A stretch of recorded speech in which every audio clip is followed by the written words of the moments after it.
ഈ കമ്പനി പൊട്ടിയാൽ എന്റെ കുടുംബവും ഇവിടുത്തെ ജോലിക്കാരും പട്ടിണിയായി പോകും. അപ്പൊ നീ ഒഴിയില്ലടാ.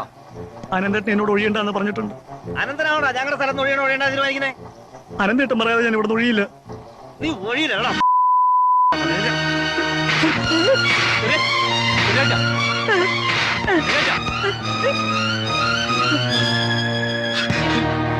3 ദിവസം സമയം തരിക. അതിനുള്ളിൽ ഇവിടുന്ന് കമ്പനി പൊളിച്ച് മാറ്റില്ല എന്റെ കയ്യും കാലും തല്ലി ഓടി.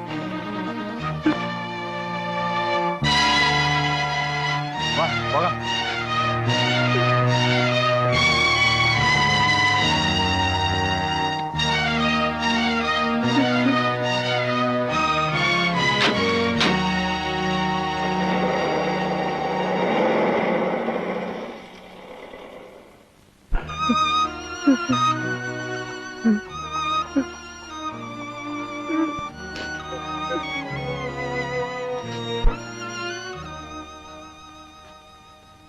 നിന്നെ ഒരു തല്ലിയല്ലേ?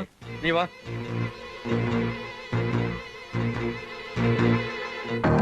മാത്യു ശരിയാണേ.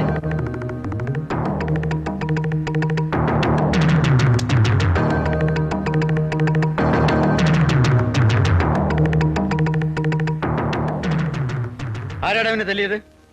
എടാ ആരാവനെ തല്ലിയെന്ന്? ആരാടാ നിന്നെ തല്ലിയേ? ഞാനാ തല്ലിയത്.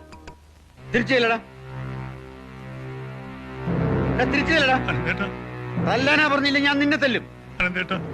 എന്നെ കൊണ്ട് പറ്റില്ല. നാണമില്ലേടാ നിനക്ക്? തല്ലിയവനെ തിരിച്ചെല്ലാം വയ്യെങ്കിൽ പോയി തൂക്കിച്ചാവ് പോ. നിനക്കൊക്കെ അറിയാമോടാ അവൻ ആരാണെന്ന്? അവന്റെ അപ്പൻ സ്വന്തം ജീവൻ പണയപ്പെടുത്തി നിന്റെയൊക്കെ അപ്പനെ രക്ഷിച്ചില്ലായിരുന്നെങ്കിൽ അയാളെ കസ്റ്റംസുകാർ പട്ടിയെ പോലെ വെടിവെച്ചു കൊല്ലുമായിരുന്നു. ആ കടപ്പാട് തീർക്കാൻ അന്ന് അയാൾ കെട്ടിക്കൊടുത്ത കമ്പനിയാണ് നന്ദിയുള്ള മക്കളിൽ നിന്ന് പൊളിച്ചു മാറ്റാൻ പറഞ്ഞിരിക്കുന്നത്.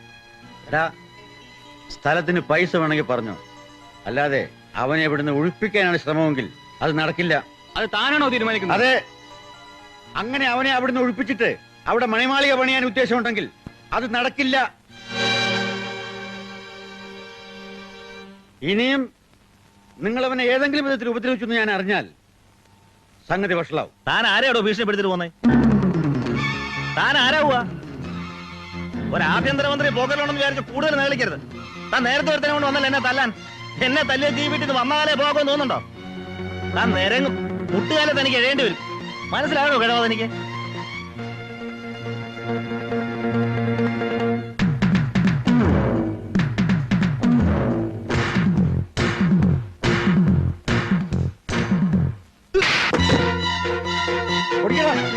എന്നെ മുട്ടുകല്ലേ ഓടിക്കടാ പാട്ടെ.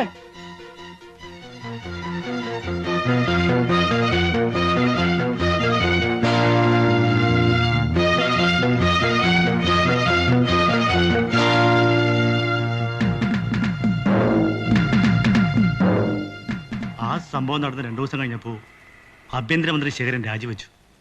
പുതിയ ആഭ്യന്തരമന്ത്രി ചേക്കുടിക്കാരുടെ ബന്ധുക്കാരൻ അബ്രഹാം വർക്കിയുടെ പാർട്ടിക്കാരനും സ്വന്തം ആളുമാണ്. 2 ദിവസം മുമ്പ് രാവിലെ അനന്തേട്ടൻ്റെ ഡ്രൈവർ വന്ന് പറഞ്ഞു അനന്തേട്ടനെ പോലീസ് അറസ്റ്റ് ചെയ്യാൻ വന്നിട്ടുണ്ടെന്ന്. ഞാൻ കേട്ട പാടെ ഓടി.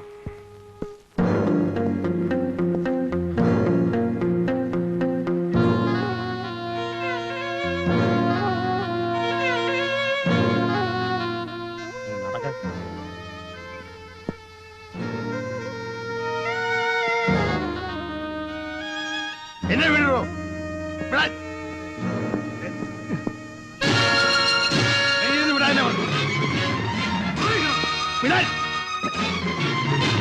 അനന്തനെ കൊണ്ടുപോയത്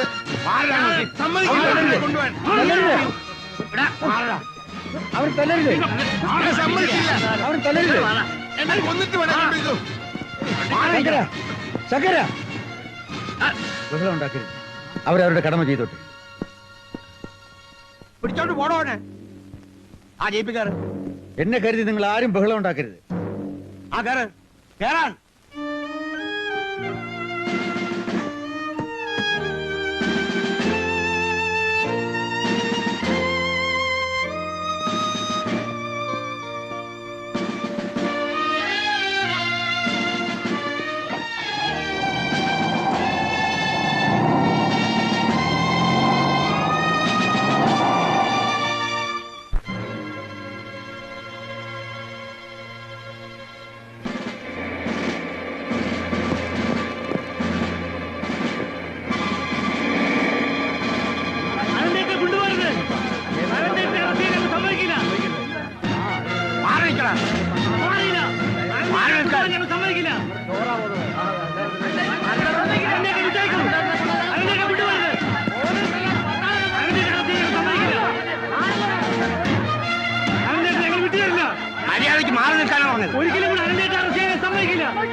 ഞങ്ങളാവുന്നത് ശ്രമിച്ചു നോക്കി തടയാൻ. അവസാനം 2 വണ്ടി നിറയെ റിസർവ് പോലീസ് വന്നു. അവർ ആളുകളെ മുഴുവൻ വിരട്ടി ഓടിച്ചു. വണ്ടികളൊക്കെ മാറ്റി. പിന്നെ അനന്തേട്ടനെ കൊണ്ടുപോയത്.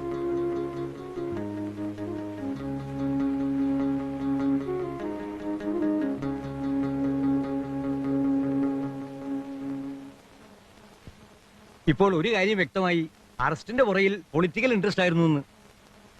അപ്പോൾ പ്രത്യേക ചാർജൊന്നും ഉണ്ടാവില്ല, പ്രിവെന്റീവ് ഡിറ്റൻഷൻ ആയിരിക്കാം.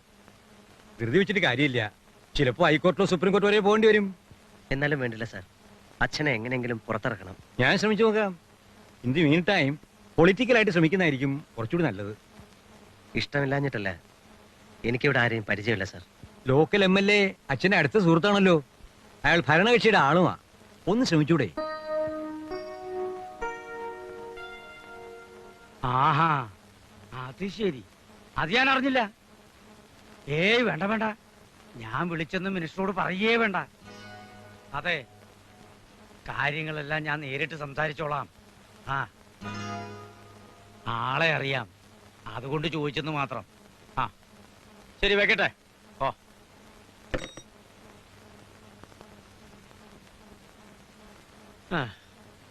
ഒരു രക്ഷയില്ല, ഒരു വിധത്തിലും വഴങ്ങുന്നില്ല. ആ, ഞാനൊരു കാര്യം തുറന്നു പറയുന്നതിൽ ഭീമന് വിഷമം തോന്നരുത്. ഭീമനല്ല, അർജുൻ. ആ, അർജുനെങ്കിൽ അർജുനൻ. ഈയിടെ തീരെ ഓർമ്മ നിൽക്കുന്നില്ല. സാറ് കാര്യം പറ. ഇപ്പോഴത്തെ ആഭ്യന്തരമന്ത്രി കുറെ കാലം മുമ്പ് അച്ഛന്റെ കമ്പനിയിലെ തൊഴിലാളി നേതാവായിരുന്നു. അന്നൊരു കള്ളക്കേസിൽ കുടുക്കി അയാളെ കുറച്ചു ദിവസം അച്ഛൻ അകത്താക്കിയിട്ടുണ്ട്. അതറിയാമോ? കള്ളക്കേസല്ലായിരുന്നു, കുറ്റം ചെയ്തതിന് കോടതിയാ ശിക്ഷിച്ചത്. യൂണിയനിൽ ചേരാത്തതിന് തൊഴിലാളികളെ തല്ലിയാൽ പിന്നെ എന്ത് ചെയ്യണം സാർ? അതൊന്നും എനിക്കറിയില്ല. ഞാൻ തിരുവനന്തപുരത്ത് വിളിച്ചപ്പോ കിട്ടിയ ന്യൂസാ. അതിനുശേഷവും ഈ മാന്യൻ പാർട്ടി ഫണ്ടിനെന്നും ഇലക്ഷനെന്നും മറ്റും പറഞ്ഞ് അച്ഛന്റെ അടുക്കൽ നിന്ന് കാശ് കൈനീട്ടി വാങ്ങിക്കുന്നത് എന്റെ കണ്ണുകൊണ്ട് ഞാൻ കണ്ടിട്ടുണ്ട് സാർ. അതുകൊണ്ടൊക്കെ ജയിലിൽ കിടത്തിയ വൈരാഗ്യം തീരുവോ? അത് പോട്ടെ, കൂട്ടത്തിൽ പറഞ്ഞെന്നേ ഉള്ളൂ. അപ്പൊ ശരി, അനന്തനോട് എനിക്ക് കടപ്പാടുണ്ട്. അതുകൊണ്ട് ഞാൻ കാല് വരെ പിടിച്ചു പോയി. പക്ഷെ എന്ത് ചെയ്യാം? കാലും കൈയൊന്നും സാറ് പിടിച്ചില്ല. ഫോണിൽ കൂടെ സംസാരിച്ചതൊക്കെ ഞാൻ കേട്ടതല്ലേ. പറഞ്ഞു എന്ന് വരുത്താൻ വേണ്ടി മാത്രം ഒന്ന് വിളിച്ചു. അതെ, എനിക്ക് അത്രേ സൗകര്യമുള്ളൂ. നിരപരാധിയൊന്നും അല്ലല്ലോ നിന്റെ അച്ഛൻ. ഒരു വ്യാഴവട്ടത്തിൽ കൂടുതൽ അകത്ത് കിടക്കാനുള്ള കുറ്റം ചെയ്തിട്ടുണ്ട്. ഇപ്പോഴെങ്കിലും തുറന്നു പറഞ്ഞതിന് നന്ദി. ഇനി സമ്മേളനം വരും, ഇലക്ഷൻ വരും. അന്ന് ഇന്ന് പറഞ്ഞതൊക്കെ മറന്ന് കോളിനോസ് പുഞ്ചിരിയുമായി താൻ എന്റെ വീട്ടിൽ വരും സംഭാവന പിരിക്കാൻ. ചാണകം ഞാൻ കലക്കി വെച്ചിരിക്കും. ഒരു ജനപ്രതിനിധി വന്നിരിക്കുന്നു. ഞാനും 2 വാക്ക് പറഞ്ഞിട്ട് വരാം. അന്നൊരിക്കൽ സംഭാവനയ്ക്ക് പുറമെ 20 ചാക്ക് അരി വാങ്ങിച്ചുള്ള വിദ്വാൻ അയാള്. വേണ്ട, കേസി വാ.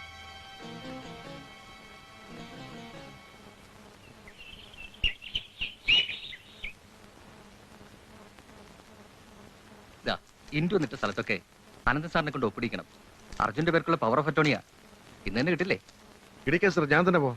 ആ, പിന്നെ മഹാലക്ഷ്മി ട്രാൻസ്പോർട്സിന്റെ ലെഡ്ജറും ക്യാഷ് ബുക്കും ജേണലും ഇന്ന് തന്നെ ഓഫീസിൽ എത്തിക്കണം. അതിന്റെ റിട്ടേൺസ് ഫയൽ ചെയ്യേണ്ട സമയമായി. ആ ഇൻകം ടാക്സിന്റെ ഹിയറിംഗ് കുറച്ച് ദിവസത്തെ കൂടെ നീട്ടിക്കൂടെ? കാര്യം പറഞ്ഞാൽ ഓഫീസർക്ക് മനസ്സിലാവും. ഇൻകം ടാക്സിന്റെ ഓഫീസർ പുതിയ ആളാ. ഞാനൊന്ന് ശ്രമിച്ചു നോക്കാം. ശരി, ഞാൻ ഇറങ്ങട്ടെ. ഇത്തിരി തിരക്കായതുകൊണ്ടാ. ഞാൻ സൗകര്യം പോലെ അനന്ത സാറിനെ പോയി കണ്ടോളാം. വരട്ടെ. ആ, ഓഡിറ്റർ സാറോ? എന്തൊക്കെയുണ്ട് വിശേഷങ്ങൾ? ആ, അങ്ങനെ പോകുന്നു. ആരാ പുതിയ ഇൻകം ടാക്സ് ഓഫീസർ? കൊച്ചുവർക്കി, ഇതാ അറിയോ? പിന്നെ അസലായിട്ട് അറിയും. കോട്ടയത്തുകാരനല്ലേ? അതെ. പറഞ്ഞാ ഇവരും അറിയും.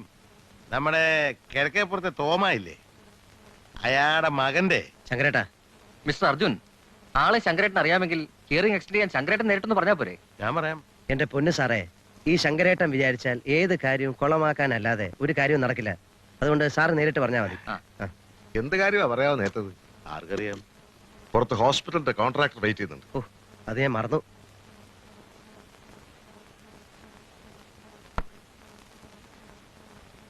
എന്താ, കോൺട്രാക്ടറോട് വല്ലതും പറയാനുണ്ടോ? ഞാൻ അറിയുന്ന ആളെന്ന് നോക്കാമല്ലോ. വേണ്ട, ഇവിടെ ഇരുന്നാ മതി.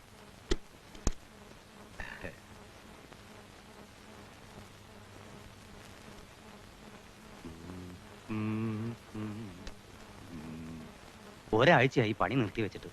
ഇനി എന്ത് വേണമെന്ന് ഇവിടുന്ന് പറഞ്ഞിട്ട് വേണം തീരുമാനിക്കാൻ. എന്തിനാ അച്ഛനെ നിർത്തിവെക്കുന്നത്? പണി നടക്കട്ടല്ലേ?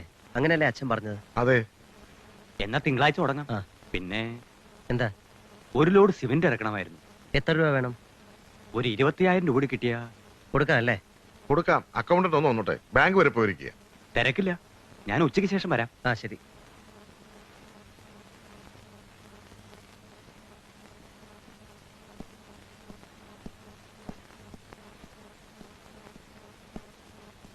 ക്യാഷ് ഡ്രോ ചെയ്തോ? അക്കൗണ്ട് ഒക്കെ ഫ്രീസ് ചെയ്തിരിക്കുക. എന്താ കാരണം? സാറിനോട് മാനേജർ ഒന്ന് ബാങ്കിലേക്ക് വിളിക്കാൻ പറഞ്ഞു. ആ ബാങ്ക് ഒന്ന് വിളിച്ചേ.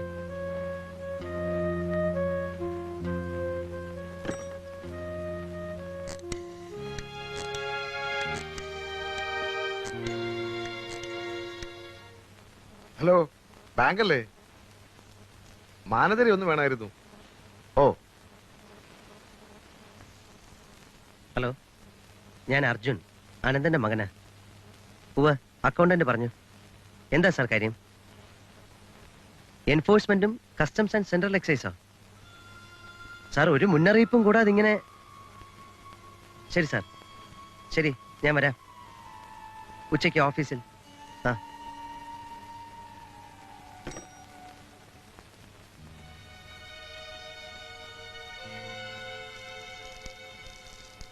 എന്താ കാര്യം? എൻഫോഴ്സ്മെന്റിന്റെയും സെൻട്രൽ എക്സൈസിന്റെയും ഇൻസ്ട്രക്ഷൻസ് പ്രകാരം അക്കൗണ്ടുകളൊക്കെ ഫ്രീസ് ചെയ്തിരിക്കുകയാണെന്ന്. ഇനിയിപ്പോ എന്ത് ചെയ്യാ ആശാനെ? എനിക്ക് അറിഞ്ഞുകൂടാ കുഞ്ഞെ. ശമ്പളം കൊടുക്കണം, പിന്നെയും കിടക്കുന്നു 100 കൂട്ടം ചെലവുകൾ. ആ പണിക്കരടുത്തുനിന്ന് കുറച്ച് ലോൺ എടുത്താലോ? ഏത് പണിക്കരെ? അച്ഛന്റെ ഒരു പരിചയക്കാരനാ. വല്ലപ്പോഴും വളരെ അത്യാവശ്യം വരുമ്പോ അയാളെ സഹായിക്കാറ്. അച്ഛനോടൊരു വാക്ക് പോലും ചോദിക്കാതെ? അല്ല, ഞാനിപ്പോ പോകുന്നുണ്ടല്ലോ ഇത് ഒപ്പിടിക്കാൻ. അപ്പൊ ചോദിച്ചിട്ട് വരാം. പക്ഷെ ഒടുക്കത്തെ പലിശയുടെ പലിശ 60%, അതായത് 105 രൂപ. 105 രൂപയോ? അതെ. അത് വളരെ കൂടുതലാണല്ലോ പണിക്കരെ. അനന്തനാണെങ്കിൽ ഞാൻ പറയില്ല, പറയാതെ തന്നെ പുള്ളി തരും. മാർക്കറ്റ് റേറ്റ് അനന്തൻ അറിയാം. മോൻ വരുന്നത് ആദ്യം ആയതുകൊണ്ടാ ഞാൻ പറഞ്ഞത് തന്നെ. അച്ഛനെ, അച്ഛൻ എന്ത് പറഞ്ഞു? അത്യാവശ്യമാണെങ്കിൽ വാങ്ങാൻ പറഞ്ഞു. പലിശയുടെ കാര്യമൊന്നും പറഞ്ഞില്ല. എത്ര ദിവസത്തിനകം തിരിച്ചു തരണം? എത്രയും വേഗം തരുന്നോ അത്രയും നല്ലത്. അല്ലെങ്കിൽ വെറുതെ പലിശ കൂടും. എത്ര വേണ്ടി വരും? എത്ര വേണം? ഒരു 50 മതി. ചോദിച്ചു. തൽക്കാലം ഒരു 50 മതി. ഓഹോ, ഞാനിപ്പോ വരാം. അങ്ങനെ ബാങ്ക് അക്കൗണ്ടും ഫ്രീസ് ചെയ്തു. ഇനി എന്താണ് ചേട്ടാ അടുത്ത പരിപാടി? അതൊക്കെ ഉണ്ടോ. മഹാലക്ഷ്മി ട്രാൻസ്പോർട്ട്സ്. ആ ചെറിയാൻകുട്ടി, നീ ആ ട്രാൻസ്പോർട്ട് കമ്മീഷണർ ഒന്ന് വിളിച്ചേ. എന്താ കാര്യം? അതൊക്കെ പറയാവിടാ, വിളിക്കേ.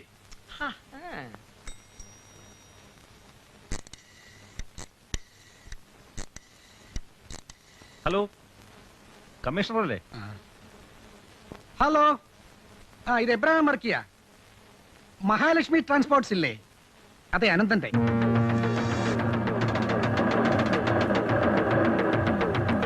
സ്റ്റോപ്പ്.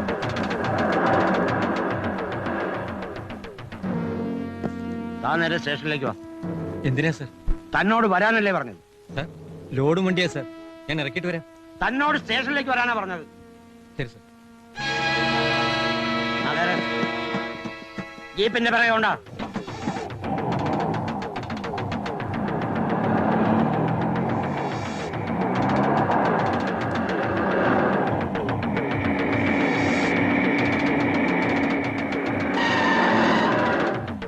വണ്ടി സ്റ്റേഷനിലേക്ക് വിടണം.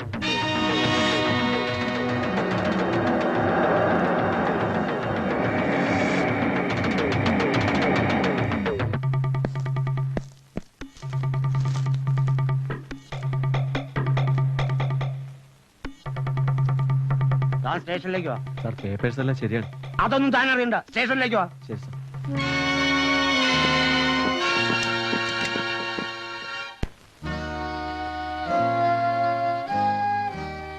ഇതുവരെ എത്ര ലോറി പിടിച്ചു? 5 എണ്ണം. പേപ്പേഴ്സ് ഒക്കെ ഉണ്ടായിരുന്നില്ലേ? എല്ലാം കറക്റ്റ് ആയിരുന്നു. പിന്നെ അവർക്കൊരു ലോറി പിടിക്കണമെങ്കിൽ കാരണം ഉണ്ടാക്കാനാണോ പാട്? എന്റെ വണ്ടി പിടിച്ചത് ഓവർ സ്പീഡാണെന്നും പറഞ്ഞാ. എന്റെ ലോഡ് മംഗലാപുരത്തേക്കുള്ളതാ. പാർട്ടി വണ്ടി കാണാതെ വിഷമിക്കും. വിളിച്ചു പറയാനുള്ള ഏർപ്പാട് ചെയ്യാം. നിങ്ങൾ പൊയ്ക്കോ, എന്തെങ്കിലും വഴിയുണ്ടാക്കാം. ഇങ്ങനെ ആയാൽ എന്താ ചെയ്യുക ശങ്കരേട്ടാ? ആദ്യം ബാങ്ക് അക്കൗണ്ട് മരവിപ്പിച്ചു, ഇപ്പൊ വണ്ടി പിടിച്ചു. അടുത്തത് എന്താണാവോ? ചേക്കുടി മകുടി ഊതി തുടങ്ങി. അതിന്റെ ലക്ഷണം അതൊക്കെ.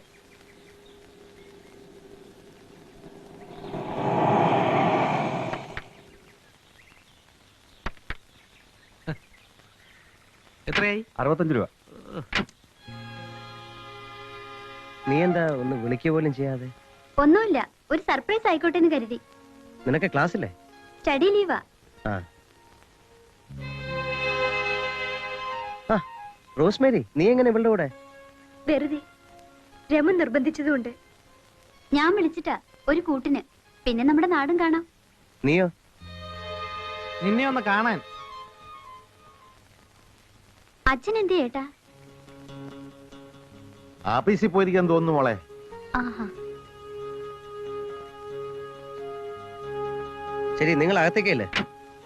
കേസി, എന്തോ രവിക്ക് എന്റെ മുറി കാണിച്ചു ചെല്ലേ.